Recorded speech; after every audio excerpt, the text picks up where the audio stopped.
मणिपुर पिछले 2 साल से अशांत है और अब मणिपुर के मुख्यमंत्री जी ने इस्तीफा दे दिया। सवाल यह है कि मणिपुर अशांत क्यों है? मणिपुर में वहां के अलगाववादियों को इतने अच्छे अच्छे हथियार लाके कौन दे रहा है? मणिपुर में जो आतंकवादी अंडरग्राउंड रहते हैं उनके लिए भोजन की व्यवस्था कौन कर रहा है? उनको फंडिंग कौन दे रहा है? उनको पैसे कहां से आ रहे हैं? जो मणिपुर के अंडरग्राउंड वहां आतंकवादी हैं उनको इतने पैसे कैसे आ रहे हैं कि वो बड़े बड़े शहरों में मकान खरीद रहे, फ्लैट खरीद रहे, फार्म हाउस खरीद रहे। दूसरी घटना छत्तीसगढ़ की है। नक्सलियों से लड़ते हुए हमारे 2 सैनिक फिर से बलिदान हो गए, यानी 2 हमारी बहनें फिर विधवा हो गई। यही सवाल छत्तीसगढ़ के लिए भी है कि ये माओवादियों नक्सलियों को इतने मॉडर्न हथियार देता कौन है? ये माओवादियों नक्सलियों की फंडिंग कैसे हो रही है? उनको पैसे कैसे आ रहे हैं? उसका एक बड़ा कारण है ये 2010 का बना हुआ एफसीआरए। ये एफसीआरए कांग्रेस ने 2010 में बनवाया था। नाम तो इसका फॉरेन कंट्रीब्यूशन रेगुलेशन एक्ट है। नाम तो इसका ऐसे लगता है कि जैसे जो बाहर की फंडिंग आ रही है उसको रोकने के लिए है।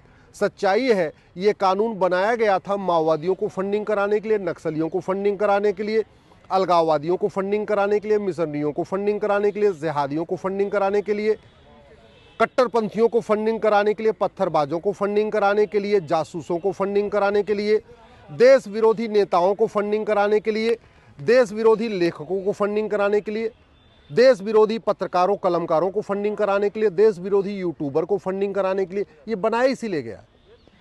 जितने देश विरोधी काम में एनजीओ लिप्त हैं उनकी फंडिंग एफसीआरए से होती है और ये फिर एनजीओ के माध्यम से और अलग अलग माध्यम से ये पैसा पहुंचता है मणिपुर के आतंकवादियों के पास, छत्तीसगढ़ के नक्सलियों के पास, उड़ीसा के माओवादियों के पास। ये पैसा अलग अलग पहुंचता रहता है। अगर हमें अलगाववाद, कट्टरवाद, जिहाद, आतंकवाद, नक्सलवाद, माओवाद खत्म करना है तो सबसे पहले इस कानून को खत्म करना होगा। मैं पहले भी कई बार कह चुका हूं, कांग्रेस ने एक भी कानून राष्ट्रहित में नहीं बनाया है। नाम उसका चाहे पूजा स्थल कानून हो, नाम चाहे उसका अल्पसंख्यक कानून हो, नाम चाहे उसका वक्फ एक्ट हो, नाम चाहे उसका एफसीआरए हो, जितने भी कानून है, मुझे एक भी कोई कानून बताइए जिसको कांग्रेस ने अच्छे मन से, अच्छी नीयत से, अच्छे सोच विचार के साथ भारत को मजबूत करने, भारत की संस्कृति को मजबूत करने के लिए बनाया। इसलिए कांग्रेस को कोसने से कुछ नहीं होगा।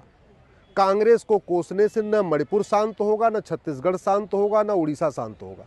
कांग्रेस को कोसने से न माओवाद खत्म होगा, न नक्सलवाद खत्म होगा, न जिहाद खत्म होगा, न मजहबी उन्माद खत्म होगा। ये जितने भी देश विरोधी गतिविधियां चल रही हैं इनको रोकने का सबसे बड़ा तरीका है कि सबसे पहले कांग्रेसी कानूनों को खत्म कर दीजिए। कांग्रेस को खत्म करने से देश का भला नहीं होगा, कांग्रेस के कानूनों को खत्म करने से देश का भला होगा। जैसे जब तक मुगलों के नियम कानून नहीं बदलेंगे तब तक मुगलिया सोच खत्म नहीं होगी। जब तक मुगलों का नामो निशान नहीं मिटेगा तब तक मुगलिया सोच खत्म नहीं होगी। जैसे जब तक मैकाले की शिक्षा व्यवस्था नहीं बदलेगी, मिशनरी शिक्षा व्यवस्था नहीं बदलेगी, तब तक अंग्रेजी सोच खत्म नहीं होगी। वैसे ही जब तक कांग्रेसी नियम कानून खत्म नहीं होंगे तब तक अलगाववाद, कट्टरवाद, जिहाद, मजहबी उन्माद, धर्मांतरण, घुसपैठ, लफ्ज़िहाद कुछ भी नहीं रुकेगा। क्यों? क्योंकि कांग्रेस ने कोई भी कानून अच्छे मन से बनाया ही नहीं है, अच्छी नीयत के साथ बनाया नहीं, भारत को, भारत की संस्कृति को मजबूत करने के लिए बनाया नहीं है, सनातन धर्म को, हिंदुओं को सुरक्षित करने के लिए बनाया नहीं। कांग्रेस तो जितने भी नियम कानून बनाए उसका एक बड़ा एग्जाम्पल है एफसीआरए। दूसरा क्या करना पड़ेगा? मैं कई बार पहले भी कह चुका हूँ, आज फिर से रिपीट कर रहा हूँ, जितनी बड़ी नोट होती है उतना ज़्यादा काला धन होता है, उतना ज़्यादा हवाला होता है, और जितना ज़्यादा काला धन हवाला होता है उतना ज़्यादा अलगाववाद होता है, कट्टरवाद होता है, जिहाद होता है, मजहबी उन्माद होता है। भारत में जो बड़े पैमाने पे ब्लैक मनी जनरेट होती है, चाहे वो ड्रग स्मगलिंग के जरिए ब्लैक मनी जनरेट हो या और अलग अलग बहुत सारे काले जो हथियारों की तस्करी के दम पे ब्लैक मनी जनरेट हो, या अवैध जो और बहुत सारे अवैध कारोबार होते हैं उनसे चाहे ब्लैक मनी जनरेट हो, चाहे वो खनन माफियाओं के जरिए जो ब्लैक मनी जनरेट हो रही है, या ट्रांसपोर्ट माफियाओं के जरिए जो काला धन जनरेट हो रहा है, ये पैसा हमेशा अवैध काम में काम आता है, अवैध कार्यों में खर्च होता है। तो माओवाद, नक्सलवाद, कट्टरवाद, जिहाद, मजहबी उन्माद, आतंकवाद रोकना है तो भारत के अंदर जो काला धन हवाला चल रहा है इसको रोकना पड़ेगा। उसके लिए 100 रुपये से बड़ी नोट बंद करना पड़ेगा और 5,000 रुपये से महंगे सामान का कैश लेन देन बंद करना पड़ेगा। सरकार केवल इतना कर दे कि भैया कोई भी सामान जिसकी MRP 5,000 से ज़्यादा है आप उसको कैश में खरीद ही नहीं सकते, चाहे बिजली का बिल हो, चाहे वो रेलवे का टिकट हो, चाहे एयर फेयर हो, फ्लाइट का टिकट हो, कुछ भी चीज़ जो 5,000 से ज़्यादा की है उसको आप कैश में खरीद ही नहीं सकते। जितने ऑनलाइन शॉपिंग के साधन हैं उनमें कैश लेन देन कंप्लीट बैन होना चाहिए, चाहे वो अमेज़ॉन हो, चाहे वो फ्लिपकार्ट हो या कुछ भी हो। उसमें जो एक ऑप्शन आ रहा है कैश ऑन डिलीवरी का, इसको कंप्लीटली बंद कर देना चाहिए। भाई स्वाभाविक सी बात है, जो आदमी अपने मोबाइल में अमेज़ॉन डाउनलोड कर सकता है, फ्लिपकार्ट डाउनलोड कर सकता है या और भी बहुत सारे ऑनलाइन ट्रेडिंग के जो प्लेटफॉर्म उनको डाउनलोड कर सकता है, तो स्वाभाविक सी बात है वो ऑनलाइन पेमेंट भी कर सकता है। ऑनलाइन ट्रेडिंग करने पे तो बिल्कुल कैश लेन देन बंद होना चाहिए। जब 100 रुपये से बड़े नोट बंद करेंगे, 5,000 रुपये से महंगे सामान का लेन देन बंद करेंगे, ये FCRA ख़त्म करेंगे, तब अलगाववाद, कट्टरवाद, जिहाद, मजहबी उन्माद रुकेगा, तब मणिपुर शांत होगा, तब छत्तीसगढ़ भी शांत होगा। तीसरा, इतने आतंकवादी पकड़े गए, इतने अलगाववादी पकड़े गए, माओवादी नक्सली पकड़े गए, हमने किसी का narco polygraph brain mapping test करके ये पूछा ही नहीं कि बताओ तुम्हारी मदद किसने किसने किया। अगर हम 2-4 माओवादियों नक्सलियों की narco polygraph brain mapping test करके उनसे पूछे कि तुम्हें पैसा कौन देता है, तुम्हें हथियार कौन देता है, तुम्हें कहाँ कहाँ से फंडिंग आती है, कौन कौन नेता तुम्हारी मदद करते हैं, कौन कौन पत्रकार तुम्हारी मदद करते हैं, कौन कौन है काले कुबेर जो तुम्हें यहाँ से पैसा लाते हैं, और जो उन माओवादियों नक्सलियों के मददगार हैं, जो मणिपुर में आतंकवादियों के मददगार हैं, उनके खिलाफ अगर हम NSA UAPA वेजिंग वॉर की धारा लगाना शुरू कर दें, उनके खिलाफ गैंगस्टर एक्ट लगाना शुरू कर दें, उनकी 100% प्रॉपर्टी जब्त करके उनकी नागरिकता खत्म करना शुरू कर दें, तो इनकी कमर टूट जाएगी। हम आतंकवादियों को पकड़ते हैं, उनके मददगारों को पकड़ते ही नहीं है। हम अलगाववादियों को पकड़ते हैं, उनके मददगारों को पकड़ते ही नहीं है। हम माओवादियों नक्सलियों को पकड़ते हैं, उनके मददगारों को पकड़ते ही नहीं है। मणिपुर में बहुत सारे आतंकवादी पकड़े गए, लेकिन किसी एक भी आतंकवादी का narco polygraph brain mapping test करके ये नहीं पूछा कि तुम्हारा मददगार कौन कौन है, तुम्हें हथियार कौन देता है, तुम्हें पैसे कौन देता है, तुम्हें फंडिंग कहाँ कौन करता है, तुम्हें कौन भड़काता है, कौन उकसाता है, उसके खिलाफ कोई कार्रवाई नहीं किया। जब तक कानून नहीं बदलेगा तब तक न मणिपुर शांत होगा, न कश्मीर शांत होगा, न छत्तीसगढ़ शांत होगा।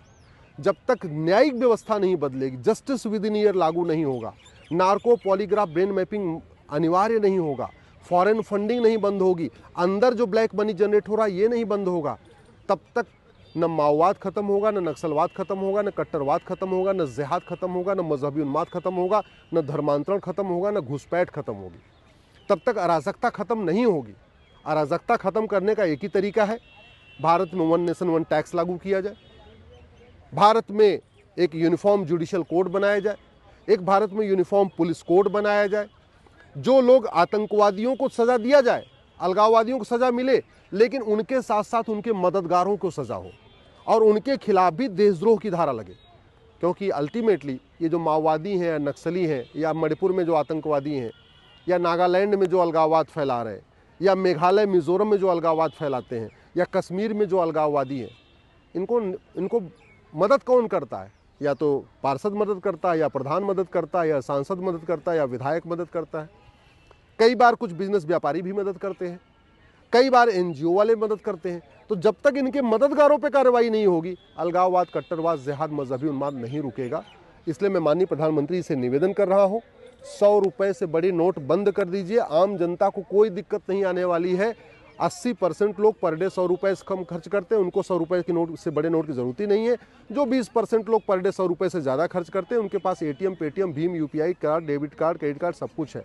अब तो जूता बनाने वाला मोची भी ATM, पेटीएम ले लेता है। अब तो गोलगप्पा बेचने वाला, पान बेचने वाला, रिक्शा चलाने वाला सब ऑनलाइन ले रहे हैं, तो कोई ज़रूरत ही नहीं 100 रुपये से बड़े नोट की।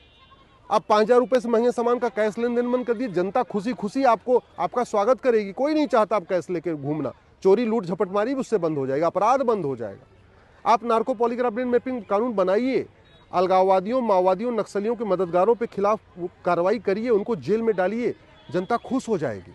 जनता चाहती है काम हो, लेकिन कानून बदलिए, उससे देश बचेगा। नहीं तो हमारे सैनिक भी मारे जा रहे हैं, जो बहन बेटियां विधवा हो रही हैं, कितने परिवार बर्बाद हो रहे हैं। ये जो ड्रग स्मगलिंग से जो पैसा इकट्ठा हो रहा है, उस ड्रग के कारण कितने परिवार बर्बाद हो रहे हैं। लाखों माता पिता अपने नशेड़ी बच्चों से परेशान हैं, लाखों बहनें नशेड़ी पतियों से परेशान हैं, लाखों बच्चे नशेड़ी बाप से परेशान हैं, और ड्रग स्मगलर और उनके मददगारों पे कार्रवाई नहीं हो रही है, उनको फांसी देने का कानून नहीं बन रहा है। इसलिए मैं निवेदन कर रहा हूँ, कानून बदलिए, तब भारत बचेगा।